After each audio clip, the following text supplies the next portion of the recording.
At yun na nga guys, kirit na grits kuyang naka-big bike dahil nga naunahan siya ni Pasyo. May time kasi na nauunahan niya ako pero pag na-traffic siya, syempre mauunahan siya ni Pasyo dahil namalit na si Pasyo, madali lang isingit sa daanan.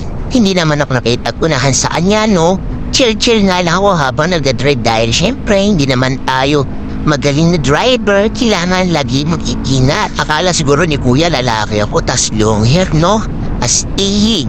Kaya ayan, nandyan siya sa likod ko. Pinipilit niya akong unahan pero di niya ako maunahan kasi nga, ayan, syempre gagawa ako ng paraan para makadaan. Hindi naman ako ibig para din lang sa tabi-tabi, diba? Syempre, aandar tayo, uusad para buhay. Dapat go, go, go. Bayan, minsan uunahan niya ako tapos bigla na lang nakikita ko siya sa harapan ko. Piling ko inaabangan niya ako at di na ako nagkamali. Inabol ako ni kuya kung saan man ako makakapunta. May time na dinuduro-duro niya ako kaya kinabahan talaga ako ng bongga. Eh yung mga kasama ko na dun sa may location, naunas na sa akin. Kaya ako minamadali ko na lang para kahit paano makarating na sa pupuntahan dahil nga di na nga maganda pakaramdam ko. Baka mamaya majumbag ako ni kuya mapagkamalan talaga ako lalaki. Diyan nagtataka na ako sa kanya, bilog na pasada pero di pa rin niya ako inuunahan. Trip na trip yata niya bumunto talaga sa akin. Kaya buti na lang, madali ako nakarating doon sa may location at nandun na yung mga masama ko. Sinabi ko sa kanila, sinusundan ako ni kuya. Tapos mamaya-maya nawala yung babae doon sa likod niya. Siguro binaba niya kasi mukha yata mabisit yung dala-dala niya. Charot! Daddy! Daddy! May mahabol sa akin! May mahabol sa akin, kuya!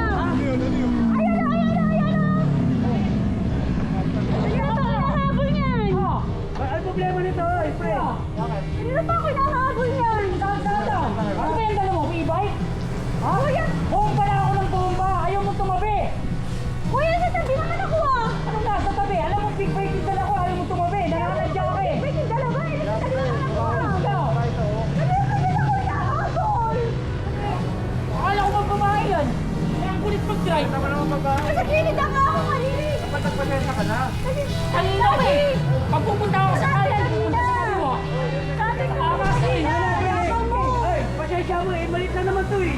Ayaw tumabi. Kanina pa ako bomba na bomba eh. Ganyan pa kayo mga naka-big bike. Kailangan napatabihin yung malilit na motor. Yapang nito! Ang kulit eh! Ang kulit!